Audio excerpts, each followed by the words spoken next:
Bismillahirrahmanirrahim. Assalamualaikum warahmatullahi wabarakatuh, Pak. Waalaikumsalam warahmatullahi wabarakatuh. Sebelumnya izin memperkenalkan diri, saya Faris dari Universitas Ginanjar. Izin untuk mewawancarai Bapak Sujoko Winanto. Siap. Pagi. Pagi, Pak. Untuk pertanyaan yang pertama, Pak. Ya. Apa tantangan terbesar Bapak menghadapi dalam mengelola SDM di organisasi, Pak? Tantangan terbesar. Iya, Pak. Dari mana? HR ya. Iya, mengelola SDM. Tantangan terbesar organisasi, mengelola Pak. SDM itu adalah sebetulnya sumber daya manusia dan membuat sistemnya Iya. dari SDM itu. Kenapa? Karena itu adalah backbone pertama, gitu. Background pertama ya, Pak? Backbone, tulang Backbone. punggung pertama. Gitu. Oh, itu Jadi, memang intinya, Pak ya? Iya. Jadi itu yang harus kita setting di awal, dan prinsipnya antara manusia dengan benda itu beda. Gitu. Kalau benda selesai, ya udah selesai. Kalau manusia kan nggak, ciptaan makhluk Allah. Nah, iya. Jadi tantangannya adalah bagaimana dari resource yang ada itu bisa meningkat kinerja baik secara individu maupun organisasinya. Ah, iya, Gitu kan. Terus memastikan bahwa yang resource yang kita punya itu sumber daya manusia itu menjamin kepuasan dan juga kesejahteraan buat mereka. Iya, Pak. Gitu. Karena dia kan akan hidup lama dengan kita kan. Betul. Dan terjadi keseimbangan dari sistemnya sendiri, baik itu antara kebutuhan organisasi maupun juga kebutuhan karyawannya. Karena fungsi HR itu kan kalau secara teori planning, leading, organisasi, controlling kan. Iya, Pak. Jadi ada perencanaan, ada proses rekrutmen, ada juga pelatihan, manajemen kinerja, kompensasi dan benefit, dan juga hubungan industri sampai keselamatan kerja dan perencanaan karirnya dari dia masuk sampai dia lulus. Iya. Gitu. Berarti untuk nomor satu ini berarti emang tulang punggung pondasi itu ada di manajemennya dulu ya, pengelolaannya dulu ya, terlebih dahulu, Pak ya. Nah, untuk prakteknya sendiri sebetulnya ada namanya Human Resource Analytic. Human Resource Analytic itu rumusnya bagaimana, Pak? Itu untuk rumusnya adalah data-data dari dia masuk kita rumusin ya. Iya. Data yang saya data-data yang masuk itu dari dia ngelamar itu kita analisa sesuai nggak kebutuhan kita, gitu kan, untuk kita bisa ngambil keputusan terkait dengan sumber daya manusianya, gitu. Baik, Pak. Lanjut ke pertanyaan nomor 2, Pak ya. Yeah. Bagaimana strategi organisasi dalam menarik atau mengembangkan dan mempertahankan talenta terbaik, Pak? Jadi strategi menarik dan mempertahankan, kalau saya bahwa semua yang kalau udah kita rekrut maka itu tanggung jawab kita. Ya. Jadi kita harus kembangin dia. Contoh, waktu saya megang grupnya Lion Superindo dan Delhaize Belgia itu ada satu karyawan yang dia itu pas seleksi nggak masuk. Oh iya, Pak. Tapi saya lihat talentanya, bahkan kita sempat debat lah di manajemen kan. Akhirnya saya bilang saya minta karyawan ini dan tolong kalaupun nggak diterima jadikan dia office boy. Oh iya, karena talenta itu, Pak ya. Alhamdulillah sekarang tiap ketemu dia cium tangan ke saya. Masya Allah. Kenapa? Kenapa tuh, Pak? Karena dia sekarang udah pakai dasi. Oh, Udah jadi manajer. dia udah membuktikan talentanya itu berguna, berarti, Pak ya. Dari itu kan ngepel lantai gitu kan, nggak bersihin pajangan. Dan ada juga waktu saya ngelola SDM di MBA ITB Jababeka, kebetulan saya direktur program MBA ITB Jababeka, itu ada yang office boy juga. Itu kerjaannya kalau pagi dia beresin kamar saya, Ya. ruangan saya sama tempat tinggal saya gitu ya. Nah, pas selesai beres berangkat ke kantor. Di berangkat kantor nyiapin kopi, gula, teh gitu kan. Iya, Pak. Dari nggak berpendidikan sekarang udah jadi karyawan SBM ITB. Masya Allah. Dan dia gelarnya sarjana komputer. Sarjana komputer berarti. Itu Iya. lulus berarti sarjana komputer ya. Masya Allah. Gitu. Dan inilah yang sebenarnya kita lakukan, namanya talent management dan succession planning, yaitu menyiapkan kader-kader buat mereka bisa tumbuh dan berkembang untuk support organisasi kita. Makanya perlu namanya employee well-being dan engagement. Fokusnya apa sih? Untuk satu, kebahagiaan dan juga loyalitas. gitu. Oke, berarti fokusnya untuk dari mendukung karyawan Pak ya, yang terbaik itu untuk mereka merasa nyaman gitu lah terhadap perusahaan gitu Pak ya. Untuk lanjut di nomor 3 Pak, bagaimana peran teknologi dan digitalisasi dalam manajemen SDM Pak? Nah, karena ekonomi makin besar, kemudian juga bisa ekonomi terbalik gitu ya. Dan juga perusahaan makin lama makin kompetitif kan, maka ada namanya hybrid work. Hybrid work. Bekerja hybrid gitu kan. Dan juga digital human resource. Nah, itu mengelola sumber daya manusia di mana tenaga kerja itu bisa mengerjakan di mana saja, kapan saja, secara efektif, efisien, dan ekonomis melalui pendekatan teknologi. Contoh, kalau dulu kita absensi tuh, yang tuh saya megang grup Lion Superindo dan Delhaize Belgia, itu ngabsen pakai ceklokan tuh. Pakai kartu cetok gitu, nanti kartunya bolong gitu kan. Oh, diceklok gitu ya. Nah, karena kita jasa gitu, di mesin absen saya taruh kaca besar. Jadi kalau kacanya besar itu dia pas nyeklokin nggak senyum, saya nggak boleh masuk ruangan kerja, nggak boleh nasirin, nggak boleh ngelihat customer, harus ke ruangan saya dulu untuk belajar senyum. Cermin itu gimana dia konsepnya itu? Ada kaca besar. Iya. Maksudnya ada kamera absen. Apa bagaimana? Enggak, dulu kan masih manual. Oh, manual ya. Nah, sebetulnya sekarang kita bisa lihat tuh, karena di absensi itu sekarang kan kita absensi pakai handphone bisa kan? Iya, betul. Ada fotonya kan? Iya, betul. Nah, itu bisa kita lakukan kembangan tuh. Wah, apakah karyawan kita lagi bahagia, tidak, atau lagi apa, atau lagi rungkat? Aduh. Gitu kan? Nah, itu bisa kita lihat tuh. Dan manajemen teknologi pakai IT itu harus berbasis kinerja, jadi bisa terukur.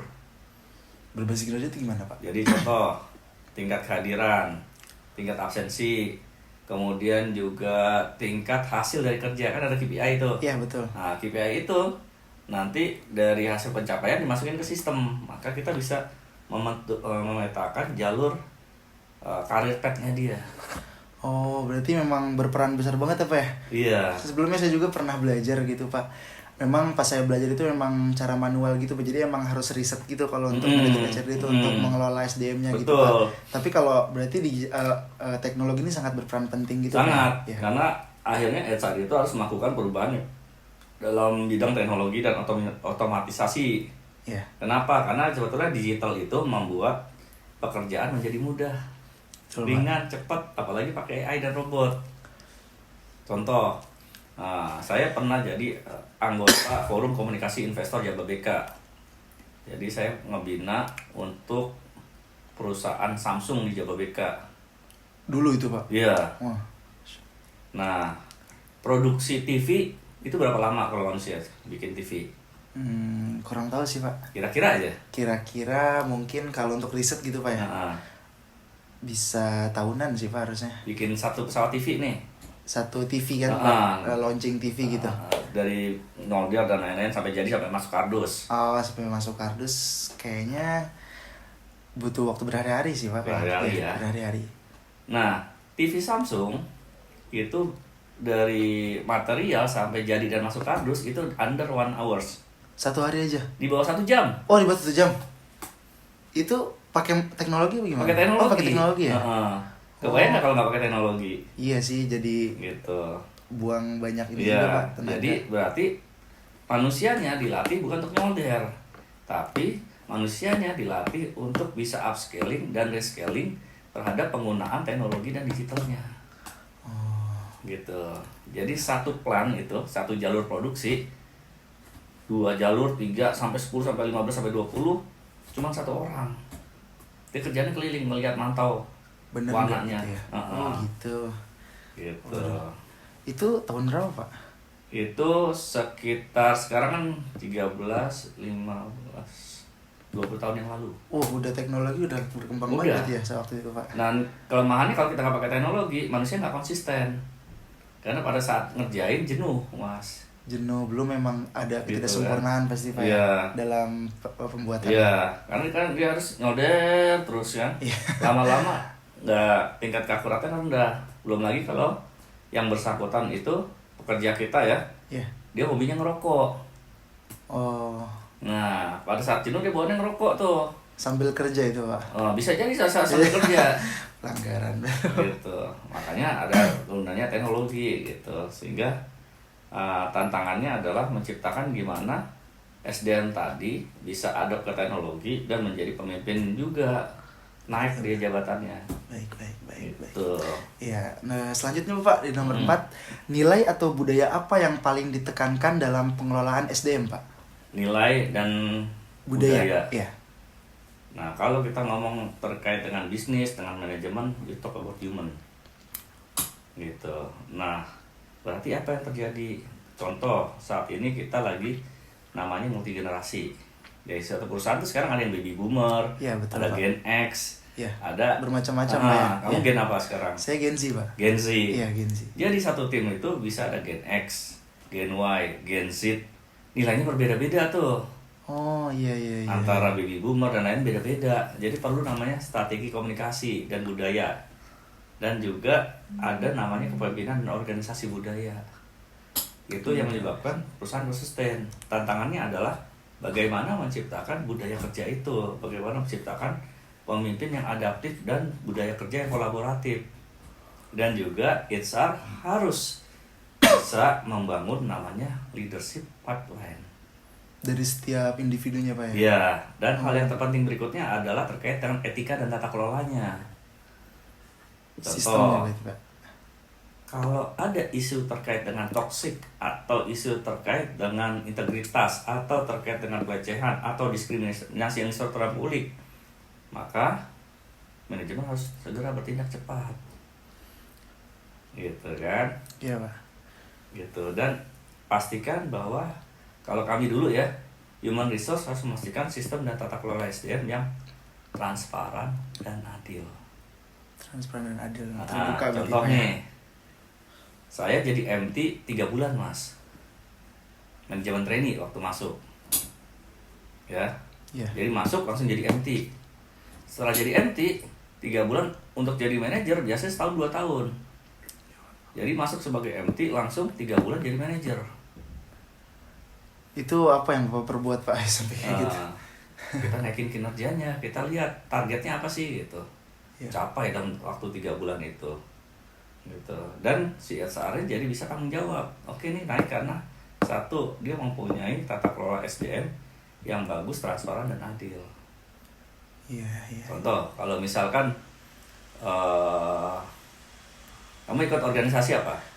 Kalau sekarang saya lagi ada di Break Society Fest, Pak. Nah, contoh, kamu butuh orang yang jago ngomong karena harus nyari dana kan? Iya, betul, Pak.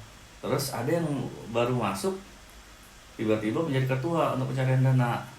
Orang nanya kan? Iya, betul, pasti, Pak. Oh, ternyata di background di SMA pernah bikin festival seni misalkan, dan ternyata sukses karena dia nggalang dana gitu kan. Tapi ada juga yang misalkan biasa-biasa aja, kenapa nih tiba-tiba jadi wakil ketua gitu kan? Iya, Pak. Padahal di FES itu butuh proyeknya kan cepat kan? Iya, betul, Pak. Butuh dana yang banyak juga, ya kan? Karena kampus belum tentu supply dana kan? Betul, Pak. Gitu. Nah, kalau kita nggak transparan, akhirnya timbul pertanyaan-pertanyaan. Jadi emang kita harus akhirnya harus melakukan yang namanya memastikan tata kelola SDM dan juga etika serta budaya organisasi yang mumpuni. Perusahaan-perusahaan yang bisa tahan sampai dengan 100, 200, 300 tahun yang ada sampai sekarang itu karena mereka mempunyai kepemimpinan dan juga budaya organisasi yang adaptif dan mumpuni. Baik, selanjutnya Pak ya. Bagaimana organisasi menyiapkan pemimpin masa depan, Pak? Nah, satu, tiap masa ada orangnya. Tiap orang ada masanya. Betul, Pak. Gitu kan. Oleh karena itu apa? Perlunya yang namanya SDM yang termanage. Gitu. Yang perlu kita siapkan adalah keseimbangan. Melalui apa sih? Satu, pendekatan, Mas. Pendekatan manusiawi atau istilah humanistik. Gitu. Humanistik, ya, Pak. Dan pendekatan strategis. Gimana tuh, Pak? Nah, strategis. Contoh, misalkan posisi Mas punya perusahaan gitu ya. Iya. Saat ini uang cashnya lagi kering. Berarti apa yang harus dilakukan? Jadi investor, Pak. Cari investor, ya. Berarti pemimpin-pemimpinnya harus orang yang mampu bisa mencari investor. Iya, iya, Pak. Ya kan? Nggak bisa kita ngambil orang militer. Iya, betul. Orang militer kan tunjuk-tunjuk tuh pakai tempat komando. Ya, satu orang yang pintar di bisnis dan mampu menggait investor. Ya. Kedua, orang-orang yang jago terkait dengan sales. Maka tiap orang ada masanya, tiap masa ada orangnya. Betul, betul, Pak. Dan itu harus terplanning terkait dengan visi misi perusahaan dan target kedepannya. Oke. Gitu. Atau istilah kerennya jadi yang kalau di kami dulu namanya HR business driven. Karena organisasi kalau nggak ada bisnisnya, kita sulit membayar gaji karyawan. Iya, iya, betul. Gitu. Karena organisasi itu sebenarnya bisnis sendiri itu juga, Pak. Iya. Baik, Pak, dilanjut, Pak ya. Iya. Apakah pernah menghadapi krisis terkait SDM, misalnya konflik turnover tinggi, pandemi, dan bagaimana mengatasinya, Pak? Pertanyaannya bagus. Jadi pernah nggak? Jawabannya iya. Jadi kita waktu itu jadi MT, ya Mas. Ya. Itu lulusannya dari kampus-kampus terbaik. Gitu. Nah, ada satu ketika ternyata tingkat bisnis perusahaan kita terus buka cabang kan? Ya, betul, Pak. Buka cabang baru. Maka yang tadi MT segera bisa jadi manajer. Karena kita makin sering buka cabang, maka diperlukan pemimpin. Pemimpin yang cepat juga, Pak. Problem berikutnya adalah lapis keduanya. Aduh. Tingkatannya cuma SMA. Iya, iya. Gitu. Pas buka cabang baru, cabang lama siapa yang pegang? Berarti lulusan SMA itu kan? Iya, betul, Pak. Kalau kita rekrut lagi, kita butuh waktu lagi. Ada gap gitu namanya gap. Iya. Gap di transformasi. Nah, kemudian yang bagus-bagus tadi buka cabang kan? Jadi pemimpin. Dan qadarullah pada saat itu juga industri retail berkembang pesat. Ada Carrefour masuk, Giant masuk, macam-macam masuk sampai Lotte yang dari Korea masuk, Amerika masuk gitu kan, Belanda masuk gitu kan. Itu yang paling cepat ya, Pak? Cepat waktu itu. Apa yang terjadi? Gimana, Pak? Teman-teman kita tuh dibajakin satu-satu. Ditarikin? Iya, dibajak sama headhunter. Iya, iya. Dibajak, terus yang mimpin berikutnya siapa? Berarti kan yang lulusan SMA berikutnya. Iya, betul, Pak. Generasi Akhirnya apa yang kita lakukan? Jadi pas saat rekrutmen kita kali 2 lipat. Misalkan kebutuhan untuk manajer 10. Iya. Gitu. Maka pas proses rekrutmen kita nyiapin 20. Oh, 2 kali lipat. Jadi kalau satu dibajak, si yang manajer ini sebetulnya udah kita tempatin jadi asisten manajer. Oh. Gitu. Yang SMA kita retooling ke Jakarta. Iya. Suruh dilatih. Jadi nanti dari sekian misalnya dari 100 yang lulusan SMA yang untuk jadi manajer gitu kan, yang dia tadinya office boy itu sekarang pakai dasi. Itu juga sama, kita drill. Jadi dari 100 tuh yang jadi manajer cuma 10 orang, Mas. 10 orang. Nah, makanya perlu namanya MPP, Manpower Planning, dan jenjang dari kenaikan tiap level di organisasi. Iya, Pak. Gitu. Iya, iya. Baik, pertanyaan selanjutnya, Pak. Apa perbedaan generasi baby boomers, Gen X, milenial, Gen Z dalam konteks kerja yang pernah Bapak Ibu amati? Apa ya? Menurut pandangan kamu gimana nih sebagai generasi Z nih? Untuk kalau dari saya, Pak ya, dari baby boomers itu memang kalangan mungkin kakek-kakek kita, Pak, gitu, Pak. Kalau dari saya. Jadi kayak memang untuk zaman sekarang itu susah untuk beradaptasi kalau dari baby boomers itu, Pak. Mungkin memang agak ketinggalan zaman gitu lah, Pak. Untuk Gen X mungkin sekarang karena memang masih zamannya mereka mas-masnya gitu, Pak ya, Gen X itu. Mungkin memang mereka selalu berusaha belajar di situasi saat ini gitu, Pak, kalau menurut Pak Risto. Ya, jadi seperti tadi saya bilang, tiap masa ada zamannya, tiap zaman ada masanya, ada orangnya gitu ya. Ya. Nah, semua generasi itu punya keunggulan dan punya kelemahan. Contoh, baby boomer itu kelahiran 1946 sampai 1964. Dari 46 sampai 64. Which is karakteristiknya unik. Ya, yang pasti dia akan loyal. Disiplin, menghargai hierarki. Nggak akan main loncat-loncat tuh. Ya. Iya, Pak. Terus orientasinya kepada karir jangka panjang. Ya. Dan senangnya ketemu sama orang dan stabilitas formal gitu. Maka apa yang terjadi? Harapannya terhadap human resource atau organisasi adalah pengakuan atas pengalaman kepemimpinan dan menghargai kontribusi mereka. Nah, generasi X apa problemnya? Ya, problemnya adalah beda dengan generasi yang namanya baby boomer karena dia dilahirkan 1965 sampai 1980. Which is yang generasi X ini kayak generasi saya nih. Iya, betul, Pak. Ya. Berarti mereka mandiri, adaptif, fokus pada hasil dan pragmatis. Gitu. Ya. Nah, gaya kerjanya apa? Efisien, work life balance dan fleksibel. Kalau baby boomer dulu pagi ketemu pagi tuh. Iya. Kalau kita masih ada work life balance, oke, gue kerja dari sini sampai malam, nanti malam gue bisa jogging gitu kan di Senayan atau di mana. Nah, kalau dari sisi HR berarti harapannya terhadap organisasi itu lingkungan kerjanya fleksibel dan kesempatan untuk pengembangan karir. Kalau pengembangan karirnya nggak ada, ya tadi saya bilang tuh teman-teman saya pasti akan nyari tantangan baru, makanya dibajak tuh. Yang nggak bajak bilang, lu nanti gue kasih tantangan karir nih, megang toko yang secara omsetnya 7 kali lipat. Mau dikejar tuh sama dia.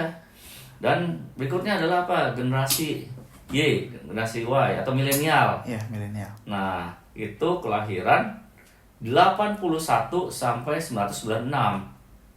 Apa yang kehebatannya dia? Dia udah pakai digital, Mas. Milenial sih, Pak. Terus kolaboratif dan butuh umpan balik cepat. Kalau baby boomer, dia umpan baliknya lambat kan, dia harus mikir, dia harus mengikuti hierarki. Iya, betul, Pak. Kalau milenial enggak, kalau gue bisa langsung putusin gitu kan. Nah, gitu. Maka budaya kerjanya pun beda, gaya kerjanya beda, environment beda. Yang generasi Y ini mereka suka teamwork tapi mencari makna kerja, nggak suka rutin. Kalau kerjain tiap hari itu terus dia nggak mau, pasti dia keluar. Makanya itu tadi yang Mas bilang turnover. Turnovernya akan tinggi. Kalau baby boomer turnovernya sangat rendah. Generasi X masih rendah, tapi milenial turnovernya tinggi karena dia nggak bisa tuh hari ini ngerjain sama besok, terus besok tiap tahun sama lagi, dia akan cabut. Oleh karena itu yang diperlukan kalau saya waktu megang HR, maka saya memberikan harapan, yaitu harapan terhadap HR atau organisasi bahwa satu, budayanya harus positif, kepemimpinannya terbuka. Makanya kalau saya ini kan pintu saya sering kebuka kan? Iya, Pak. Gitu. Karena apa? Saya ngadaptasi budaya. Kamu milenial ya? Saya Gen X. Gen X ya. Ada Gen Z, sorry. Gen Z. Karena Gen Z tuh sukanya itu ya udah pemimpin yang keterbukaan saya buka. Betul, Pak. Kayak tadi kan saya ngobrol sama mahasiswa kan? Bersahabat. Jadi saya nyamperin mahasiswa karena klien saya adalah generasi milenial. Dan peluang belajar dan inovasinya kita kasih, bebasin. Apa generasi berikutnya? Nggak kalah seru, namanya generasi Z. Gitu. Itu lahir tahun 1997 sampai 2000 berapa ya? 2012 ya, Pak. Di mana digital itu jadi suatu keharusan atau digital natif. Gitu. Dan mereka kreatif serta multitasking. Bayangin bisa bikin PPT sambil buka Instagram. Gitu kan? Betul, Pak. Bikin laporan bisa sambil jualan. Ya. Sosial dan inklusif. Nah, generasi Z ini cepat belajar, Mas. Jadi nggak usah kasih perintah lo gini-gini ya, nanti carinya di Google caranya. Gitu. Beda dengan generasi baby boomer sama generasi X. Dia harus masukin ruang dulu, di training dulu di dalam ruangan. Gitu. Generasi Z artinya apa? Mereka cepat belajar dan ingin pencapaian pengakuan secara cepat. Iya, Pak. Kalau dia berhasil segera puji. Gitu. Dan mereka fleksibilitas terhadap waktu. Yang penting hasilnya selesai. Iya, Pak. Gitu. Lu mau ngerjain ada 2 fleksibilitas, satu waktu sama lokasi. Jadi nggak mesti lu ngerjain di ruangan ini ya, nggak boleh keluar sampai selesai, itu nggak bisa. Kasih oke, lu targetnya ini selesai, terserah deh gimana caranya gitu. Iya betul. Dari jam berapa sampai jam berapa. Saya ngerasain sih, lu Pak. boleh ngerjain di perpustakaan, boleh di Starbucks, di Fenomena Cafe, boleh di KFC gitu kan. Yang penting target sampai. Iya, biasanya tuh keinginan dia tuh harus dituruti gitu, Pak. Jadi kayak mengerjakannya sambil dia tuh harus senang gitu, Pak. Iya. Dan itu gitu. harus kita adop. Jadi tantangan atau harapan kalau saya jadi AR nih, maka saya akan berikan itu, termasuk teknologi canggih, fleksibilitas, dan sosial serta transparansi. Iya. Nah, yang terakhir apa tuh? Generasi Alpha. Itu kelahiran tahun 2000, berarti 2013 ke iya. atas, Pak. Nah, ini generasi anak saya nih. Saya juga masih belajar. Iya, Pak. Jadi saya lagi ngamatin nih kelakuan anak saya nih, karena generasi Alpha ya, tumbuh dalam dunia AI, Pak. dan otomatisasi. Anak saya baru umur 1 tahun. Tiba-tiba iPad saya ada di meja. Dia bisa buka, dia bisa catat, bisa tutup. Waduh, 1 tahun itu, Pak? Iya. Langsung bisa ngumpetin. Saya aja begitu buka, saya nggak tahu cara nutupnya. Iya. Buka file saya nggak tahu cara nutupnya. Itu udah tahu saya. Saya ngeliatin, oh bisa. Ngeri juga nih. Gitu kan. Maka kalau kita punya generasi Alpha, kan anak saya juga kadang-kadang, Kak, coba bantu ngepel dong atau rapihin gitu. Iya, Berarti kan dia pekerja saya kan di rumah kan. Iya, betul, Pak. Maka gaya kerjanya harus bisa melakukan yang namanya pendekatan digital. Kak, cabai kurang nih. Besok kita kurang beras. Iya. Maka kita nggak suruh ke pasar atau ke Indomaret. Dia order. Pesan aplikasi. Gitu. Iya. Ya. Dan mereka pendekatannya visual serta adaptif. Iya. Nah, beda lagi akan yang saya akan lakukan, Mas. Namanya harapan terhadap Islam atau organisasi akan menuntut personalifikasi dan kecepatan dalam segala hal. Nggak mau nunggu 1 hari 2 hari. Gitu. Paham? Iya, alhamdulillah, Pak. Gitu. Baik, selanjutnya Pak. Nomor 8, menurut Bapak, keterampilan apa yang paling penting dimiliki mahasiswa saat ini agar siap memasuki dunia kerja, Pak? Oke, keterampilan apa? Iya, Pak. 1 adalah keterampilan mereka memanage sumber daya yang dipunyai yang multi generasi. Oke. Paham? Paham, Pak. Karena kalau kalian lulus nih, Iya. nggak mungkin bisa naik jabatan langsung kan? Betul, Pak. Kalau kita nggak dekat dengan generasi yang atasnya. Ya. Namanya adalah pengelolaan SDM multigenerasi. Nah, berarti apa aja pertanyaan yang harus kita siapkan nih buat mereka? Gitu. Tahu nggak, Mas? Ini menarik nih pertanyaan Mas. Coba sebutin pertanyaannya apa, poin pentingnya. Untuk apa tuh, Pak? Yang tadi disebutin pertanyaannya. Keterampilan itu, Pak ya? Nah, keterampilannya kan? Iya, betul. 1 adalah kemampuan komunikasi. Karena generasi wajib itu. teman-teman nih udah pakai gadget nih. Betul. Kelemahan gadget atau email atau apa adalah dia not human touch. Oleh karena itu ada kemampuan gaya komunikasi. Iya, Pak. Kita kan berhadapan dengan manusia, bukan robot. Gitu kan, nggak bisa. Udah di email, terus kita nggak kasih tahu. Begitu ada konflik, ada apa, kan udah saya email. Iya. Nah, bisa nggak? Iya. Nggak bisa. Nggak bisa. Jadi yang kalian harus pelajari adalah 1, pelajari gaya komunikasi dan perbedaan gaya komunikasi.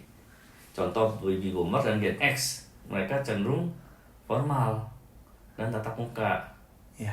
Milenial dan Z lebih suka komunikasi cepat lewat chat, video call, sosial media. Betul, Pak. Gen X sama baby boomer nggak suka. Kenapa? Karena chat baru dibaca, terus timpal-timpal lagi, naik lagi ke atas masih baca. Pusing, Pak. 2 kali kerja, pusing kan? Pusing apalagi yang baby boomer sama Gen X gitu. Iya, kan? Lu saya masih aja. lewat tuh.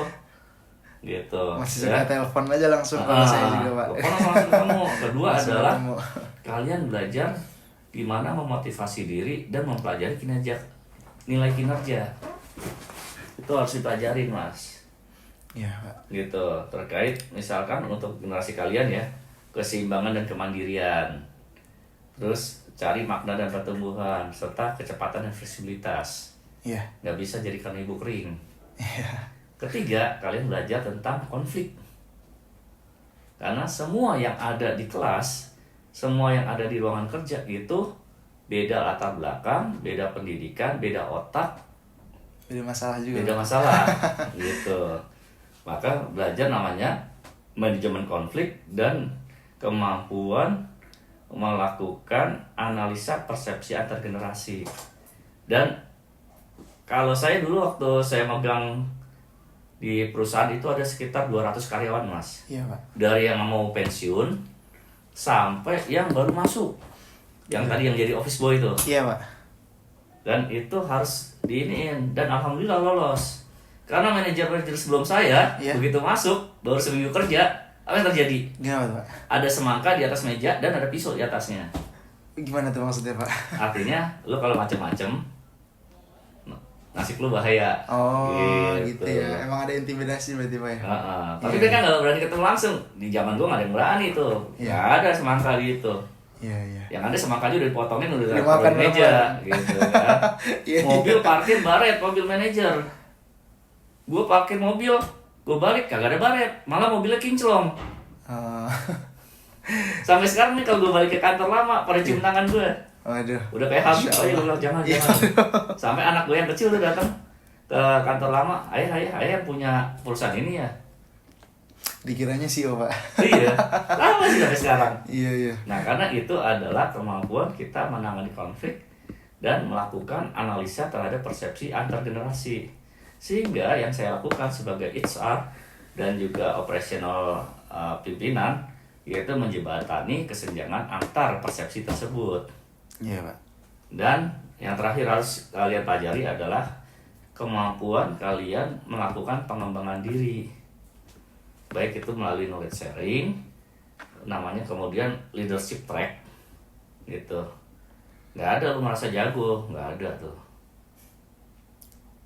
Ya, semua sama-sama belajar, sama-sama kerja, gitu. Dan yang terakhir adalah kalian belajar coaching dan mentoring. Coaching dan mentoring. Wah, itu udah excellent. Iya. Sehingga lu kerja akhirnya nggak nyari, tapi dibajak, Mas, sama orang lain. Gue sepanjang kerja nih nggak ngelamar kerjaan, Mas. Iya. Tawarin terus berarti, Pak ya? Tawarin terus. Masya Allah. CV atau berkas itu cuma formalitas buat database di HC, tapi gue udah masuk dulu, udah kerja dulu. Mantap, Masya Allah. Tapi itu yang dipelajarin, Mas, tadi. Iya. Untuk mahasiswa, Pak ya? Uh-huh. Persiapan dunia kerja, Pak. Betul. Ya. Baik, selanjutnya Bapak di pertanyaan nomor 9. Bagaimana Bapak melihat masa depan profesi di bidang HR atau SDM dalam 10 tahun mendatang, Pak? Oke, HR atau SDM. Ya, dalam 10 tahun itu mendatang. sangat strategis. Duit bisa dicari. Teknologi bisa dibeli. Ya. Tapi siapa yang bisa bangun budaya inklusif dan kolaboratif? Cuma HR, Mas. Iya. Ya, siapa yang bisa menggunakan pendekatan komunikasi fleksibel? Cuma HR. Bukan orang yang ngoding. Betul, Pak. Siapa yang bisa mengelola dan personalifikasi karyawan? Itu cuma HR. Iya, Pak. Dan siapa yang bisa bikin rancangan sistem penghargaan dan karir yang adaptif? Kalau ini bisa, itu namanya sales, itu naik terus, Mas. Dan itu bisa sama HR. Ini sebagai bocoran. Iya, Pak. Sebagai bocoran ya. Iya. Saya megang grupnya Indo dan Delhis Belgia 4 tahun achieve target terus. 4 tahun berturut-turut, Pak. Masya Allah. Dan waktu saya jadi MT untuk jadi manajer itu cuma 3 bulan. 3 bulan berturut-turut langsung achieve target. Setelah jadi manajer itu, Pak? Sebelum jadi manajer, target diangkat langsung. Makanya diangkat untuk jadi manajer, Pak ya? Iya. Jadi bagi gue worth it. Kenapa? Karena ada rancangan sistem penghargaan dan karir yang adaptif. Gitu. Berarti untuk 10 tahun mendatang tuh mungkin kalau untuk pandangan teknologi bagaimana, Pak? Ya. Terkait pandangan teknologi. Terkait HR juga gitu. Satu, nggak bisa pakai kertas-kertas lagi sekarang. Iya, Pak. Tapi adalah based on data. Maka apa yang dilakukan terkait dengan HR adalah lakukan pemanfaatan dan pengoptimalisasi dari teknologi HR atau istilah kerennya HRIS. HRIS, apa itu Pak HRIS? Nah, Human Resource Intelligence System. Masya Allah. Dan analitik. Jadi gunain ini untuk lakukan employee engagement, kemudian yang berbasis data, cari referensi-referensi untuk peningkatan antar generasi gitu ya. Yeah. Apalagi kita udah punya talent DNA tuh, manfaatin tuh, bagus banget gitu kan. Buat dashboard gitu, baik dari kinerja, kemudian kepuasan, sampai dengan based on result yang bisa dipantau human resource secara real time. Jadi ini gue kan jadi manajer tuh, megang yang tadi 4 tahun berturut-turut nyampe. Sementara yang sebelum-sebelumnya nggak nyampe. Yang gue lakukan adalah data penjualan gue tarik mas sore, siang gue tarik, sore tarik, malam gue tarik. Ditarik data bukan cuma sekedar lapor, tapi gue analisa. Jadi gue besok bisa tahu nih gue harus jualan apa, barangnya apa, konsumennya akan datang apa gitu. Barang yang harus diisi apa. Gitu. Nah, pendekatan ini yang akhirnya harus bisa teknologi menselaraskan atas share value. Share value itu gimana Pak? Kalau di bisnis kan ada namanya value integrity. Iya. Artinya apa? Nilai integrity. Atau istilahnya integrity. Iya, integrity. Jadi itu yang paling basically. Makanya benar yang ESQ Business School bilang 5 values itu benar. Gue kalau ada nih, amit-amit ya, ada manajer yang cheating, besokannya gue langsung keluarin. Iya Pak. Padahal barangnya datang itu adalah sampling. Tapi sampling kalau setengahnya dibawa pulang boleh nggak? Nggak boleh sih. Nggak boleh. Walaupun sampling Pak. Gitu. Iya. Gitu mas. Ya. Baik, selanjutnya Pak. Untuk pertanyaan terakhir, pesan inspiratif apa yang ingin Bapak sampaikan kepada mahasiswa terkait karir masa depan mereka, Pak? Pesan terakhir untuk inspirasi mereka bahwa teman-teman kalian akan jadi penerus bangsa. Negara yang bagus adalah mereka yang punya SDM yang bagus, sumber daya manusianya yang bagus, bukan sumber daya mineralnya. Jepang nggak punya sumber daya mineral, tapi lebih maju dibanding kita. Kenapa? Karena SDM-nya lebih bagus. Betul. Kita punya nikel, timah, tembaga, plutonium, batu bara, sawit, segala macam. Iya. Tapi SDM-nya, Pak, negaranya mana yang lebih maju? Jepang, Pak. Jepang nggak punya semua. Gitu. Iya, Pak. Maka pesan inspiratifnya adalah lakukan pengelolaan SDM yang baik, termasuk diri kita sendiri gitu. Jadi kita kelola dengan baik. Kalaupun ada perbedaan, itu buat memperkaya enrichment. Karena lintas generasi bukan soal membedakan perbedaan, tapi kita pengoptimalan dari keberagaman nilai. Ya. Gitu. Kalau bayangin sebuah perusahaan isinya generasi zilenial semua, apa nggak acak-acakan? Acak-acakan pasti. Baru kerja, tiba-tiba resign. Iya, Pak. Acak-acakan nggak? Mut-mutan, Pak. Mut-mutan. Nggak ada yang awal tuh. Iya, Pak. Gitu kan? Jadi pesannya adalah satu, seperti tadi. Gitu kan? Kedua adalah kalian belajar tentang gaya kerja. Ya. Gitu kan? Dan pesan saya adalah teman-teman juga harus memotivasi diri kalian semua. Karena perusahaan tidak mencari orang yang mau digaji. Ya.